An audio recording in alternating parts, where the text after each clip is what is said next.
తెనుగోళ్ళు ఇచ్చిన శిల్పక పండ్లు తేనె మామిడి పండ్లు తీయంగా తిందామె తీరొక్క పండ్లు చిలక నేరేడు పండ్లు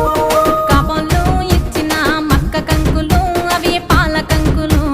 కాల్చుకొని తిందాము కందికాయలు పచ్చి పల్లికాయలు గుజారి గుజారి మామిళ్ళ కిందో నల్ల మామిళ్ళ కింద కుసుమరోళ్ళేసిన కుందన బొమ్మ అది కుందన బొమ్మ